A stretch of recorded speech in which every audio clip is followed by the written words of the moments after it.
Hey, this is Adam with the Productivity Academy. Over the weekend, I heard about StrikeThru, and so I went and took a look at this and thought it would be kind of worth sharing. It's a pretty cool idea. I really like it. For myself, it turns out after I kind of went through what it is and how it works, it's not going to be something that I implement, but I thought maybe some people would like it. The attraction for me is the kind of minimalist nature of it. But before I go into that, I'll just tell you what it is in case you hadn't heard about it. So what it is just using a notebook. So this is a really good analog way to create basically a catch-all, a to-do list, and kind of like labels or project labels, like a lot of to-do list type apps use, like Nosby or Todoist. But it's all done in a notebook with a pen or a pencil. So what this looks like is you've got a notebook here, and you've got your live list. Okay, so this is like what you're doing that day. Okay, so and then it's got how you can number them. You put down, I think they say 9 things, and then you can prioritize them as needed. So that's just kind of your day to day. And you can see here in the video, kind of going through and putting in things and numbering them. And then you can also assign some tags, and then it works best with a numbered notebook. So kind of giving the overview, and then we'll come back around to the pros and cons. And this is called the dump. It's what it sounds. So this is part of the notebook. You leave yourself a section towards the back where it's just, your brain dump. So if something comes to you, you just put it down. So you get it through there. So that's something you would need to go through, obviously. And if you just put something down, that's good. It's out of your mind. But then you'd have to set up times to review that. So it works pretty well like that. This is what I prefer to use actually for my kind of brain dump type thing. It's an analog notebook a lot of the times. If I'm on the go, I use Evernote or one of many other apps. But having a notebook for brain dumps and kind of like mind mapping type situations is really handy. And then the vault. This is where another section where you do have it numbered, and these things go into ordered and defined lists. So you have things like project type of lists and tags. For me, this is probably the weakest part. But again, if you want to have everything in one notebook, this is a great way to do it. I really do. I think it's interesting. And then if you want to take it a step further, you can go through and add in a little calendar in there, and you can see I'm kind of freehanding and putting in some important things. And the way this all works is it revolves around being able to have numbers on your pages, and then project kind of 2-letter tags. So then with those, you kind of have like a unique reference system. When you combine a page number with a project tag and maybe an item, you then have a unique reference. So overall, like I said, I think it's a really cool idea, and it is helpful, and it would work very well if you only use a notebook, or if maybe you're restricted to that. But this to me falls under the it went too simple for me. You try to make things simple, but no simpler than they should be. And for me, this kind of fails the test in my life. I would not be able to keep this working. I know it would fail. But if you again are able to really meticulously take notes and live kind of on an analog version of this, then this could be a pretty good system.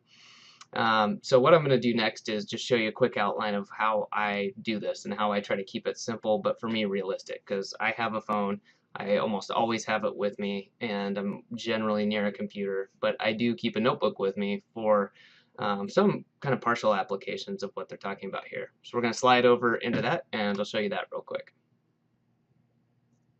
Okay, so as I mentioned, I try to make it simple, but not too simple, right? So for me, that means if I go analog only, like with just a notebook for too long, things start to break for me.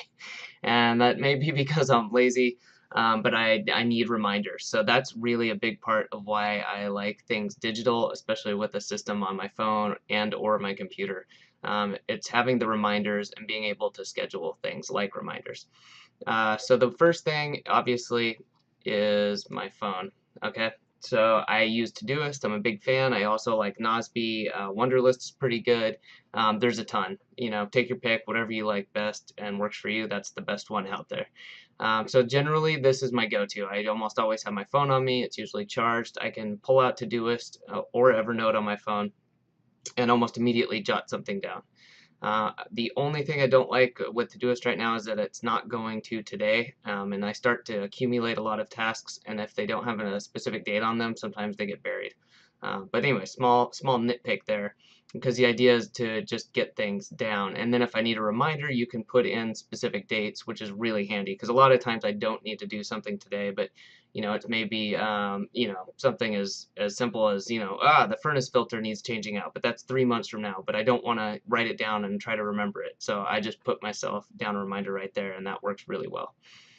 All right, then the second thing would probably be the computer.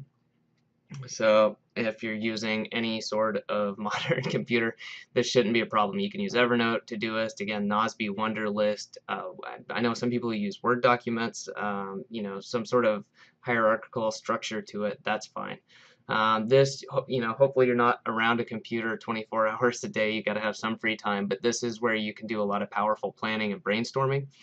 And I use Evernote predominantly on the computer along with Todoist, and then some other apps sometimes like MindMeister. I'm a pretty big fan, but there's a lot of mind mapping tools out there you can use. And then my last is the notebook, and that's a screenshot of the Midori notebook, which is the one I'm a fan of. But that's great again for brainstorming too. Sometimes I like to do that to get away from the computer, to lessen the distractions, and to kind of do more creative time or free flow thought. And it just helps me to get going and maybe sketch out ideas. So maybe not long form, but just kind of quick ideas, mind maps, things like that. So between those three, that to me is my minimal setup. Because generally I don't have all three with me. The thing that then you do have to take care of when you're using more than one tool is that you set some sort of a schedule for reviewing. And this is really important, especially with the notebook, because your notebook's not going to have an automatic reminder. So for myself, like what I do is every day around 11 a.m. I do a quick 5 to 10 minute review where I ensure things have gotten from my notebook into one of my either Evernote app or Todoist or whatever app it needs to be in, and then I check the apps too to clear things out. Have I already accomplished them? Can it be merged with something else? I just do a quick cleanup review. And then beyond that, you're probably going to want to do something once a week or so where you do more of a sit down and really kind of dive deeper and make sure that your system's working for you. And this is just help build up the habit and keep it cohesive. Because what you don't want these to be is 3 different items. Okay, they should all be helping and working together. So anyways, I hope that helps you out. And if you do like just using the notebook, check out StrikeThru. It looked pretty cool to me. It just ended up being a little bit too simple for my needs.